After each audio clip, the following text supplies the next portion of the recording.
하나님의 말씀은 구약성경 레위기서 14장 1절로 9절의 말씀입니다. 하나님의 말씀은 살았고 운동력이 있어서 우리 영과 골수와 관절까지도 쪼개기에 부족함이 없는 능력의 말씀이요 전능하신 하나님의 말씀입니다. 하나님의 말씀을 선포할 때에 겸손한 마음으로 우리 경외하는 마음으로 다 같이 일어나셔서 함께 말씀 선포합니다. 1절 말씀 공급교입니다. 여호와께서 모세에게 말씀하여 이르시되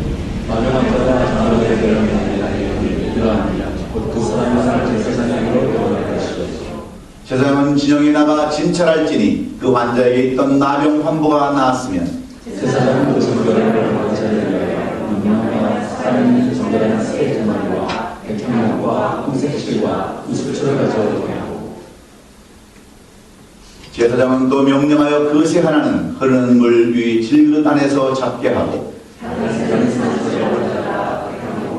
생색실과 우슬초와 함께 가져다가 그러면 물 위에서 잡은 새를 찍어 나병에서 정결함을 받을 자에게 7번 뿌려 정하다 하고 그 살아있는 새는 들에 놓을지며 정결함을 받는 자는 그의 옷을 빨고 모든 털을 밀고 물로 몸을 씻을 것이다. 그리하면 정상이 그 위에 진영에 들어올 것이나 자기 장막 밖에 예를 내는 것이다.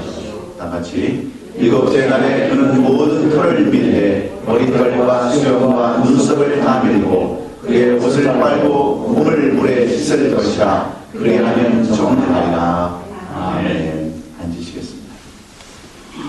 이제 2016년 1월 마지막 주일이요 또 2월을 맞는 거룩한 이 안식일에 또 이 복된 날에 오늘도 주의 전에 나오셔서 하나님의 말씀으로 이 한 해를 시작하며 또 힘찬 이 한 해를 시작하기를 원하는 여러분 모두에게 우리 하나님의 놀라우신 은혜와 축복과 평강이 먼저 있기를 주의 이름으로 축원합니다.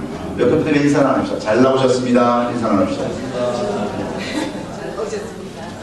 우리 말씀으로 은혜 받읍시다. 서로 인사 나눕시다.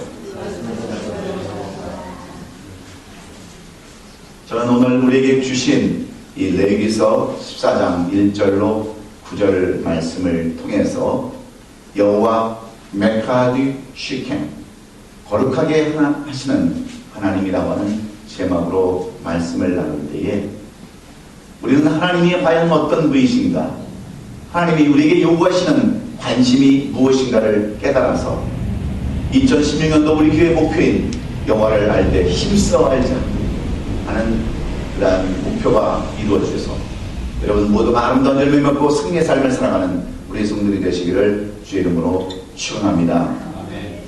여러분 혹시 천일의 애니라고 하는 영화를 보신 분이 있으십니까? 있으세요?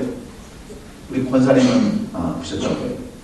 근데 아직도 이 천일의 애니라고 하는 영화가 무슨 영화인지도 모르는 사람들이 많이 있습니다. 이 천일의 애니라고 하는 그 이야기는 다름이 아니라 영국의 헨리 8세와 앤 볼이라고 하는 그다음에 왕비의 이야기, 슬픈 이야기를 기록한 그리고 그 영화를 이야기를 각색한 영화가 바로 천일의 애니입니다. 헨리 8세는 스페인의 그 출신 여인인 캐서린과 결혼해서 예쁜 딸을 낳았습니다. 그런데 이 캐서린에게는 아들이 없음으로 말미암아 왕위를 이어하는 이 헨리 8세에게는 다른 여인을 생각하는 계기가 되게 되었습니다. 이것을 알았던 바로 볼린가의 앤이라는 여인이 이 헨리 8세를 유혹해서 헨리 8세를 유혹해서 왕비가 됩니다. 그리고 이 캐서린을 손 밖으로 그 딸과 쫓아내버립니다. 그리고 이혼을 하게 하고 정식 왕비가 되었지만 결국 이 앤 왕비도 아들을 낳지 못합니다. 딸만 납니다. 아들을 잉태했지만 이 캐서린이 죽을 때 그 하필이면 그날 장례식 날 이 아들도 유산하게 되어서 결국 딸만 낳게 됩니다. 결국 왕위를 이어갈 수 없자 이 헨리 8세는 또 다른 여인에게 눈을 돌립니다. 앤 왕비의 시중이었던 그 여인에게 눈을 돌림으로 말미암아 이제 앤을 제거를 해야 되는데 어떻게 제거하느냐? 바로 불륜이라고 하는 그런 죄목을 씌워서 단두대에 목을 쳐 죽이는 그런 비참한 이야기를 이 천일의 앤이라는 영화 속에서 이렇게 말하고 있습니다.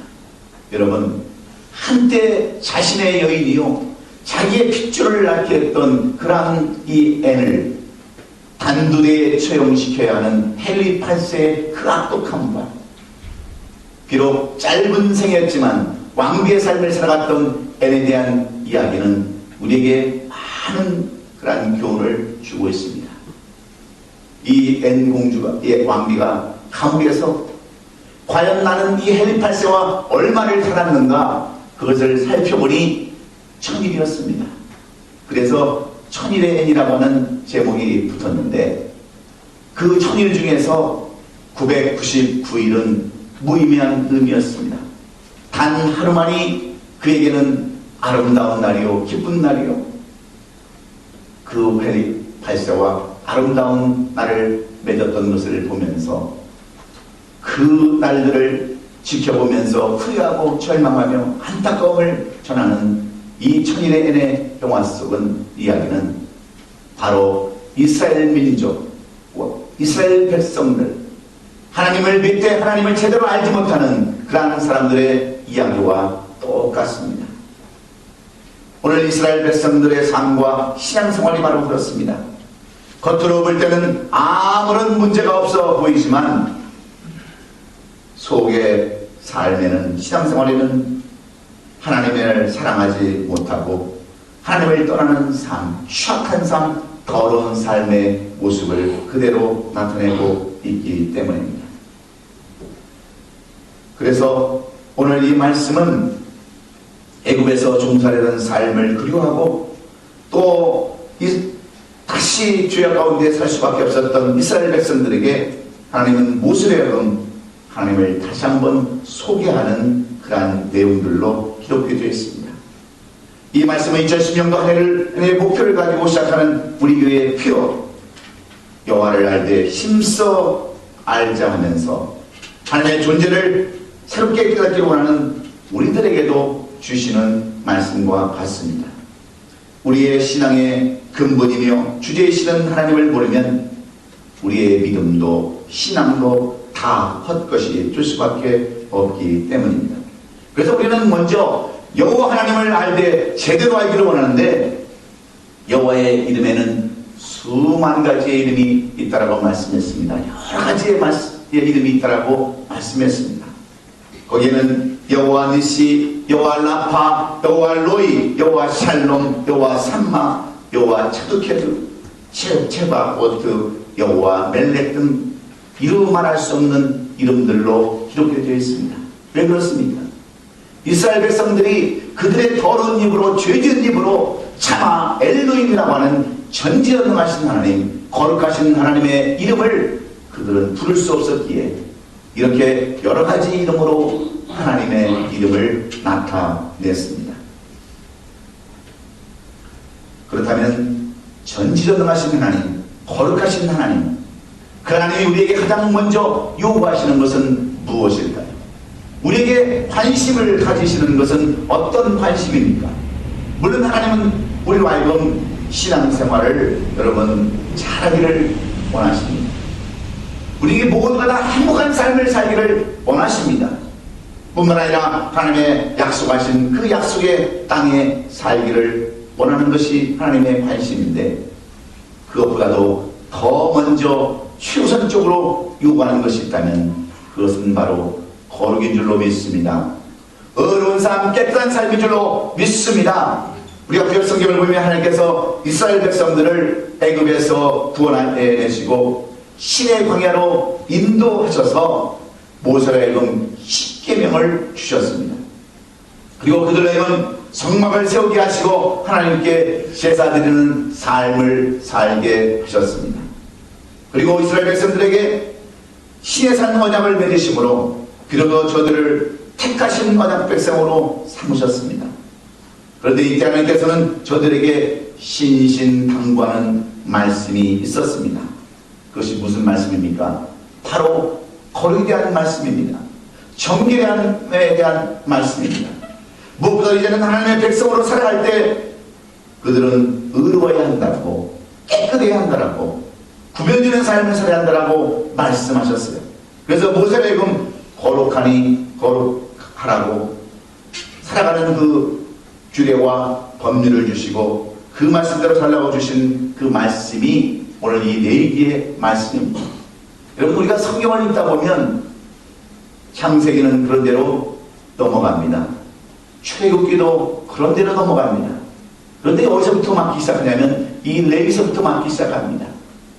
하나님께서 이스라엘 백성에게 주신 수많은 규례와 율법 때문에 우리는 거기서부터 지치기 시작합니다. 그래서 이 말씀도 굉장히 딱딱하고 힘든 말씀이지만 이 말씀 속에 하나님께서 우리에게 주시는 영적인 교훈이 있음을 우리는 깨닫고 오늘 이 말씀이 우리에게 무엇을 교훈하기로 원하고 무엇을 우리에게 영적으로 교훈 주시려고 하시는가를 깨달아서 오늘 이 말씀이 여러분의 삶 가운데 거룩하신 하나님, 바로 여호와 메카데 시켐의 하나님을 경험하는 이 아침이 되기를 주의 이름으로 축원합니다. 아멘. 왜 그렇습니까? 아무리 우리가 하나님을 믿고 우리가 예수 그리스도를 믿는다 할지라도 우리는 이스라엘 백성들처럼 수없이 넘어지고 쓰러지며 우리는 하나님을 배반하고 또 우상을 섬기며 이스라엘 백성들처럼 살아갈 수밖에 없기 때문입니다. 그래서 이 레위기서는 레위인에 속하는 것이라고 말씀합니다. 레위인들이 지켜야 할 규례와 법규라고 이렇게 말씀을 해주고 있습니다. 너희는 먼저 거룩해라, 성결해라, 그것이 우선이다 하시고 나는 거룩하신 하나님, 메카데 시켐의 하나님이라고 이렇게 하나님 자신을 표현해놓고 있습니다. 그러면 이 메카데 시켐의 하나님, 거룩하게 하시는 하나님은 무엇을 의미합니까? 이 거룩에 대해서 사도 바울은 디모데후서 2장 20절로 21절에서 이렇게 거룩에 대해서 설명하고 있습니다.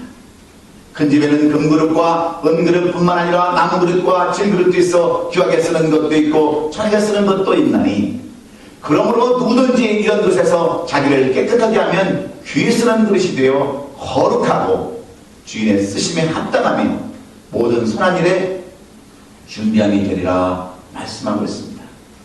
여러분, 이 말씀은 사도 바울의 제자였던 디모데에게, 아들과 같은 디모데에게 사도 바울이 앞으로 살아가면서 가장 중요한, 가장 우선되어야 할 말씀을 먼저 주고 있습니다. 내가 온전한 그런 그리스도로서 모든 사람들을 다스리고 말씀을 전하는 지도자의 삶을 살려거든 무엇보다도 그릇처럼 쓰임을 받아야 한다고 말씀합니다. 여러분, 그러면 우리는 무엇을 먼저 생각하게 됩니까?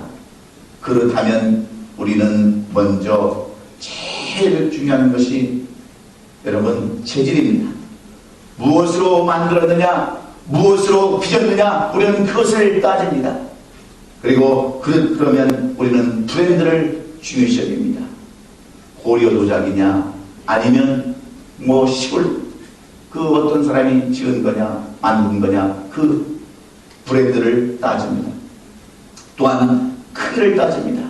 크냐 작나로 따집니다.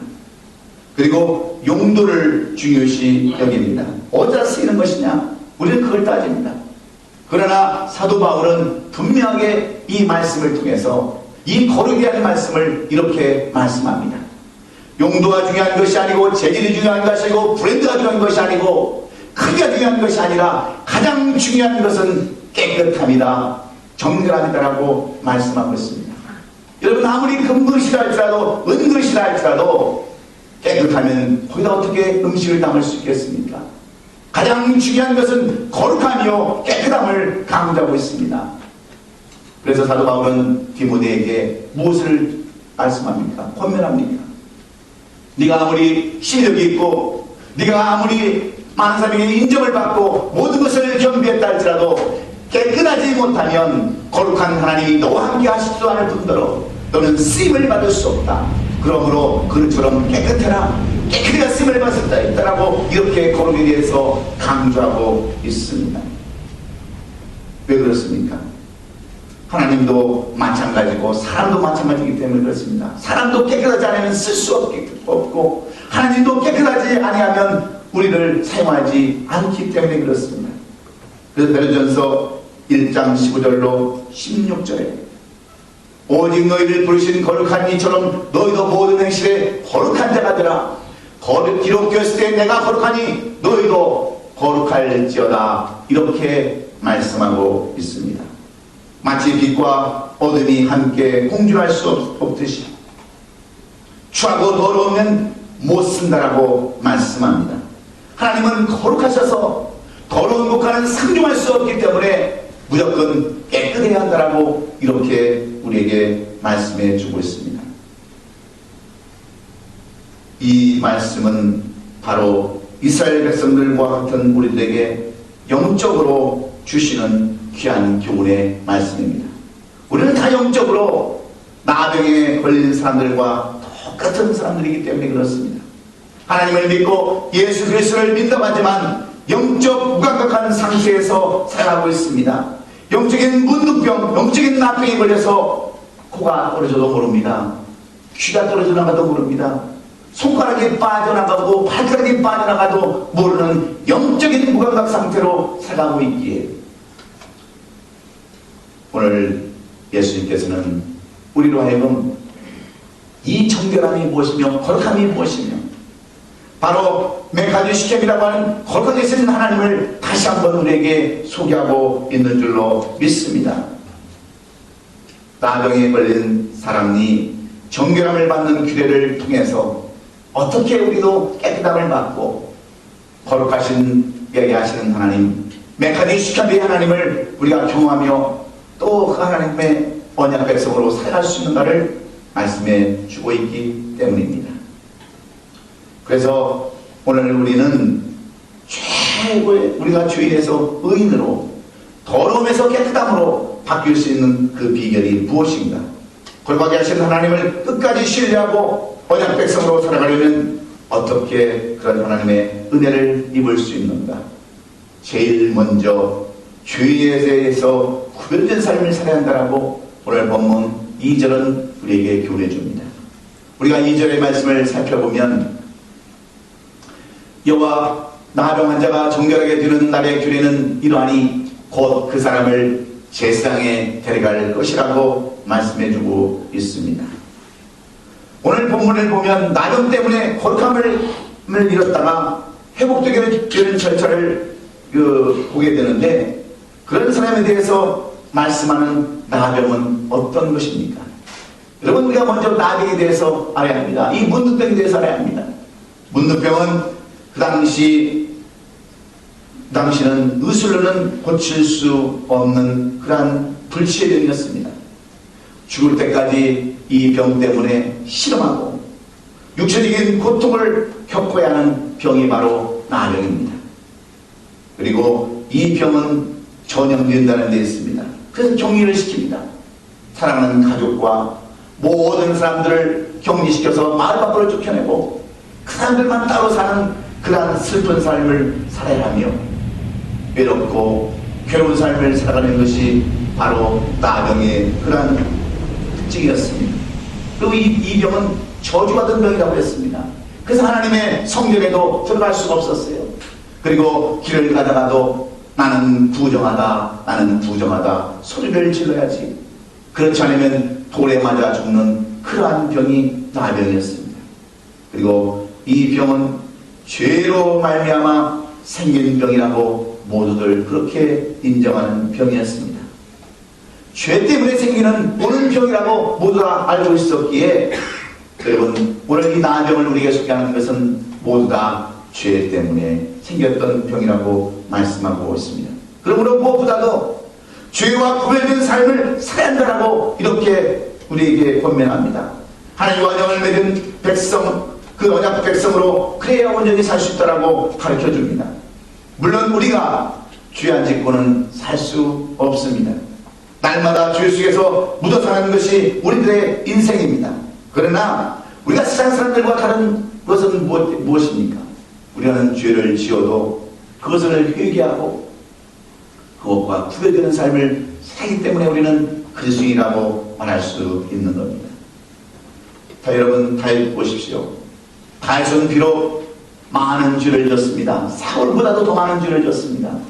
그럼에도 그가 하나님으로부터 용서함을 받고 너는 내 마음에 합한 자라고 하는 그런 말을 들을 수 있었던 것은 그가 비록 죄를 졌다 할지라도 죄와 구별되는 삶, 죄를 용서받고 회개함으로 다시 구원받는 역사를 이루었기 때문인 줄로 믿습니다.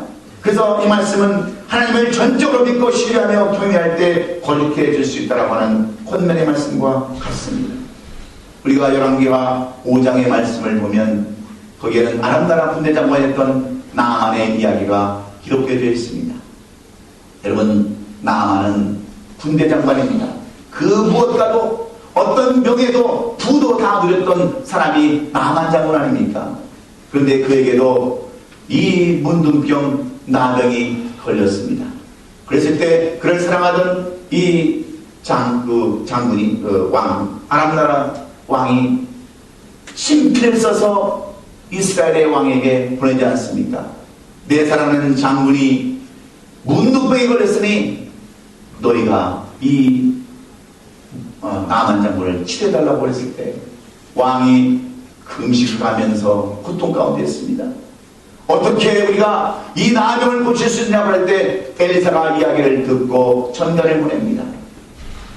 우리가 할 수 있다라고, 우리가 고칠 수 있다라고 하면서 이 나아만 장군이 이 엘리사를 찾아왔을 때 엘리사는 어떻게 합니까? 그를 나가서 반겨주지도 않았습니다. 영접하지도 않았습니다. 그저 방 안에서 저 요단강에 가서 7번을 씻으라고 명령합니다. 그때 나아만 장군은 어떻습니까? 서운한 마음이 듭니다. 시험이 듭니다. 내가 이 먼 곳까지 왔는데 나에게 와서 안수도 안 해주고 병의 상처에 손도 안 해주고 가서 요단강에서 7번 씻으라고 하니 시험이 될 수밖에 없었습니다. 그때 그의 신하들이 뭐라고 얘기합니까? 이보다도 더한 일을 해도 해야 할 판인데 이것 때문에 그냥 돌아갈 수는 없지 않습니까? 하면서 순종하는 마음을 가지고 회개하는 마음을 가지고 7번 요단강에 있었을 때 그 병이 어린아이 살처럼 나아갔다고 성경은 기록하고 있습니다. 무엇을 의미합니까? 바로 죄수심을 의미하고 있습니다. 요단강은 이스라엘 땅에 있는 강입니다.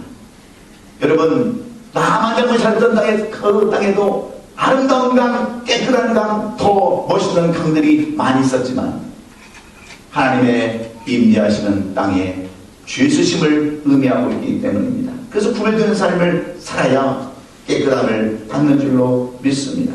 여러분, 거룩하신 하나님, 메카디 시켐의 하나님을 경험하고 전지하신 하나님의 은총을 입기 원하십니까? 먼저 죄 문제를 해결하십시오. 그리고 그 문제를 여러분 회개하시고 해결을 받으십시오. 그것이 바로 우리 하나님, 거룩하신 하나님, 그 하나님 언약 백성으로 살아가는 비결인 줄로 믿으시고 모든 죄들을 다 주 앞에 내려놓고 회개하며 깨끗함 받는 저와 여러분 되시기를 주의 이름으로 축원합니다. 영적인 나병이라 할지라도 고침받을 수 있다고 하는 것이 우리 주님이 우리에게 주시는 말씀인 줄로 믿습니다.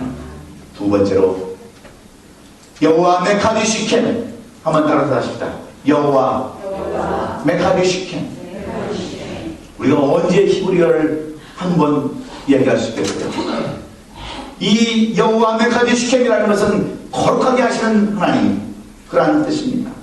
그 하나님을 우리가 경험하려면, 그 하나님의 인자심을 체험하려면 늘 깨끗한 삶을 살아야 한다라고 오늘 본문 3절로 4절은 말씀합니다. 우리가 정말 하나님을 경험하며 임재를 체험하려고 살려면 우리는 먼저 깨끗하고 인정받은 삶을 살아야 한다는 겁니다. 오늘 본문 3절로 4절에 보면 성경은 이렇게 기록해 놓았습니다. 제사장은 진영에 나가서 진찰할지니 그 환자에게 있던 나병 환부가 나았으면 제사장은 그 정결함을 받을 자를 위하여 명령하여 살아있는 정결한 새 2마리와 백양목과 홍색실과 우슬초를 가져오라고 말씀합니다.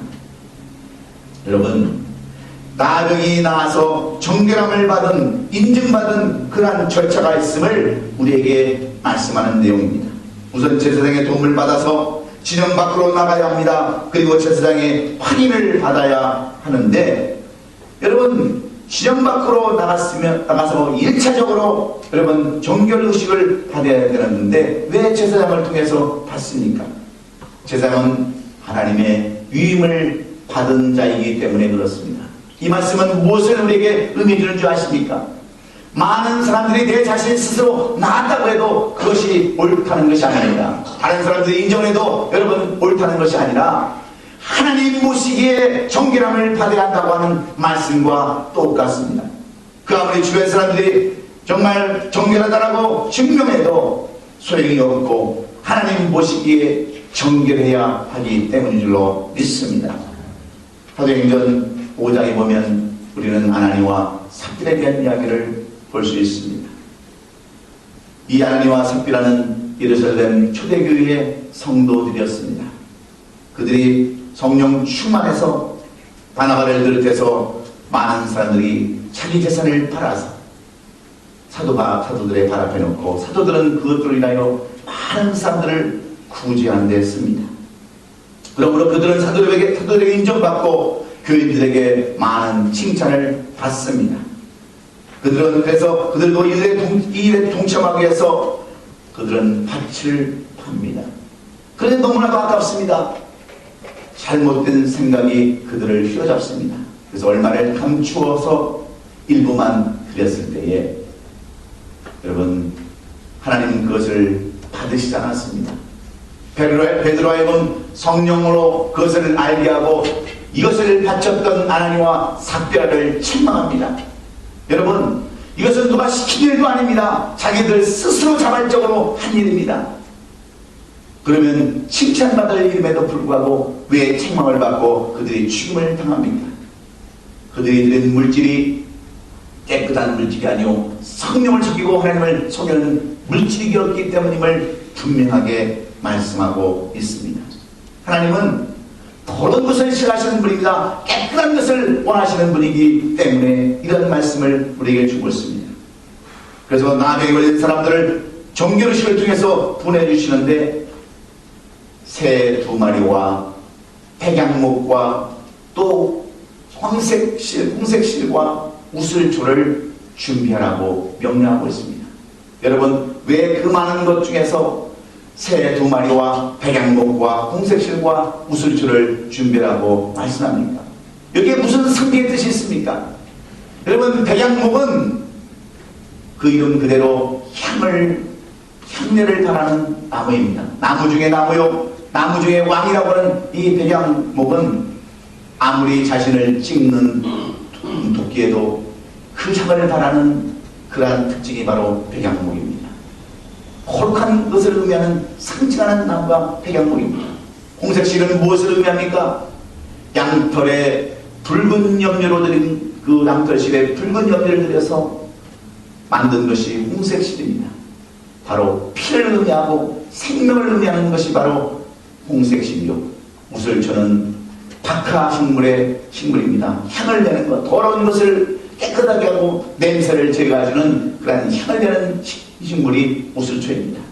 모두 다 깨끗함을 상징하는 그러한 것들입니다. 그래서 하나님께서는 모세가 하여금 새 2마리를 잡아서 한 마리 가져다가 한 마리는 산채로 놔두고 한 마리는 물 위에 그릇에 그걸 잡아서 그 피로 이 정결한 의식을 받은 사람에게 7번 뿌리고 그리고 나서 이 새를 들에 날려보내는 의식으로 그 주삼을 받았다라고 정결함을 받았다라고 이러한 규례를 만들게 하셨습니다. 여러분 결국은 무엇을 의미하는 줄 아십니까? 깨끗해야 된다는 거예요. 정결하고 의로워야 하나님께서 쓰임받을 수 있다라고 분명히 말씀해 주고 있습니다.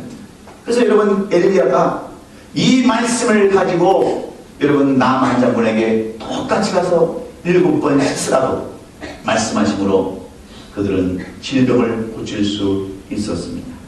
사랑하는 성도 여러분, 우리도 깨끗해야 쓰임을 받을 수 있을 줄로 믿습니다.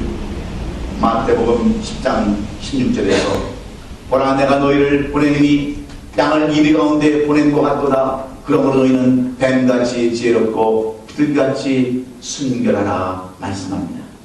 여러분, 우리가 하나님 앞에 쓰임받고 또 하나님의 말씀대로 살려면 여러분 뱀처럼 지혜롭고 비둘기같이 순결하라고 말씀하는데, 여러분 비둘기가 왜 순결합니까? 여러분 비둘기가 깨끗합니까? 여러분 비둘기를 깨끗한 새라고 생각하십니까? 여러분 비둘기는 얼마나 지저분한 동물인지 모릅니다. 지난 새인지 모릅니다. 우선 비둘기 한번 모이는 데 가보세요. 선 우물천지입니다. 비둘기의 집을 살펴봐도 얼마나 어지러운지 모릅니다.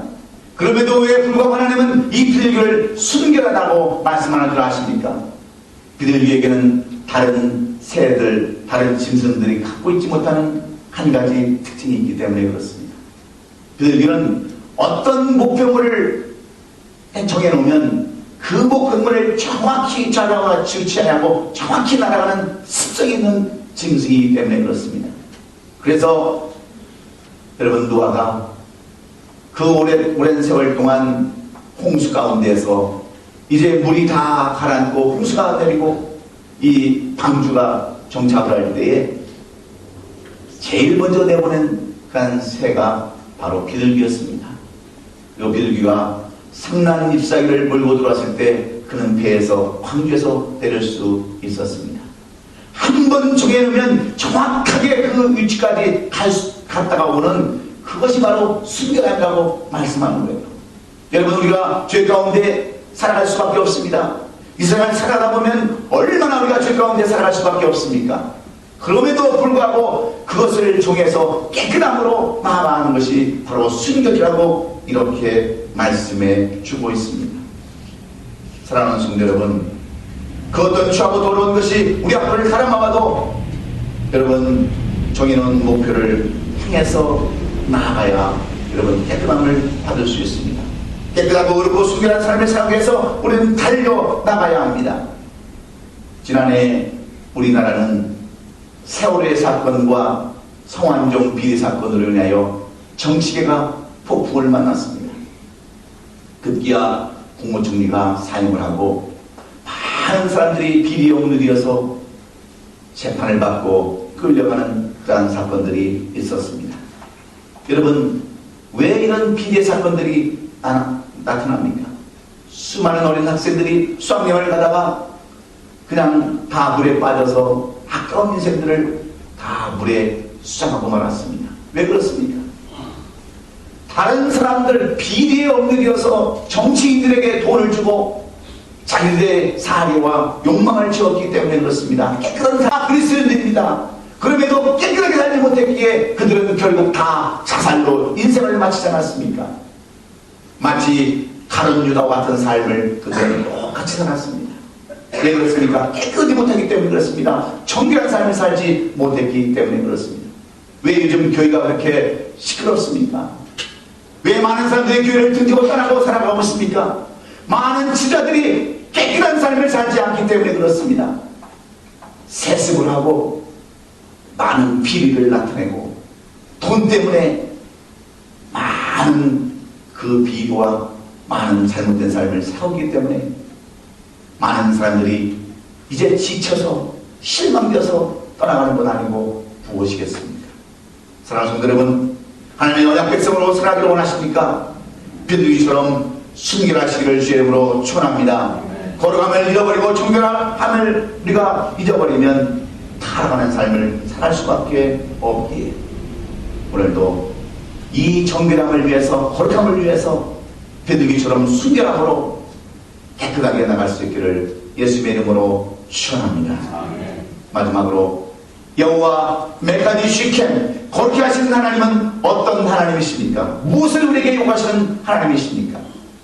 오늘 8절로 9절의 말씀을 보면 스스로 결단하고 노력하기를 힘쓰는 사람이라고 말씀합니다. 정결함을 받는 자는 그의 옷을 빨고 모든 털을 밀고 그 물로 봄을 쓸 것이라. 그리하면 정하리니 그 후에 지정에 머물 것이나 자기 방망밖에 이래를 머물 것이요 일곱째 날에 그는 모든 털을 밀되 머리털과 수염과 눈썹을 다 밀고 그의 옷을 빨고 몸에 물을 쓸 것이라. 그리하면 정하리라 거룩하리라 말씀합니다. 여러분, 이미 깨끗함을 받았더라도 옷을 빨아라, 털을 밀어라, 몸을 씻어라, 심지어는 머리털을 밀고 수염과 눈썹을 다 밀고 옷을 빨고 물에 씻으라고 말씀하는 이유가 어디에 있습니까? 나았으면 그만이지 왜 이런 일을 하라고 말씀하는 것입니까? 왜 다시는 나병이 침하지 못하도록 철저하게 준비하고 예방하라고 하는 영적인 의미가 있는 줄로 믿습니다. 한 번 걸린 나병은 언제 또다시 재발할지 모르기 때문에 그렇습니다. 여러분, 우리가 암에 걸린 사람들을 보게 되더라도 암에 걸리면 어떻게 합니까? 치료가 닿습니다. 그리고 5년에서 7년 동안은 여러분은 얼마나 노력합니까? 음식도 제대로 골라 먹죠. 생활 습관도 바꾸죠. 그래서 다시는 이 암에서 걸리지 않도록, 재발하지 않도록 얼마나 신경 씁니까? 그리고 완치됐다고 하는 판정을 받았을 때 비로소 안 될 숨을 쉬지 않습니까? 여러분, 나병도 마찬가지입니다. 언제 주일이나요? 다시 이런 병이 걸릴 줄 모르기 때문에 항상 노력하고 힘쓰라고 하는 말씀이에요. 불치병 나병이 다시는 침하지 못하도록 우리는 힘써야 합니다. 모든 질병 환난은 여러분 누가 갖다 줍니까? 우리 하나님은 여러분에게 질병을 갖다 주시는 하나님이 아니십니다. 모든 질병, 저주, 모든 슬픔과 어려움은 전부 다 마귀가 갖다 주는 겁니다. 오늘도 우는 마귀는 사자처럼 산길자를 찾아서 헤매고 있는 때입니다. 우리가 이런 마귀에 대적하기 위해서는 어떤 삶을 살아야 합니까? 항상 깨어서 기도하고 쉬지 말고 기도하고 범사에 감사하는 삶이 바로 노력하는 삶이요 애쓰는 삶인 줄로 믿습니다. 그래서 갈라디아서 6장 7절로 8절은 스스로 속이지 말라. 하나님은 업신여김을 받지 아니하시나니 사람이 무엇을 심든지 그대로 거두리라. 자기 육체를 위하여 심는다는 육체로 썩어질 것을 거두고 성령을 위하여 심는다는 성령으로부터 영생을 거두리라고 말씀합니다. 하나님은 속이시는 분이 아니시다는 겁니다. 심은 대로 거두게 하시는 분이 하나님이시요 자연의 법칙대로 하나님의 법칙대로 살게 하시는 분이 하나님이신 거룩하신 하나님이심을 말씀해주고 있습니다. 그래서 우리는 날마다 거룩해주기 위해서 노력하고 힘써야 되는데 오늘 저녁부터 우리는 장경동 목사님을 모시고 천국 부흥성회를 시작합니다. 여러분, 왜 우리가 천국 부흥성회를 시작합니까? 무엇 때문입니까? 우리가 여호와를 알 때 힘써 알기를 원합니다. 그리고 여호와 하나님이 어떤 하나님인가를 제대로 알기 위해서, 그래서 한 사람도 넘어지지 않고 쓰러지지 않고 죄 가운데 넘어지지 않으며 이러한 슬픔과 어려움을 당하지 않기 위해서 우리는 이런 부흥성회를 시작하는 겁니다.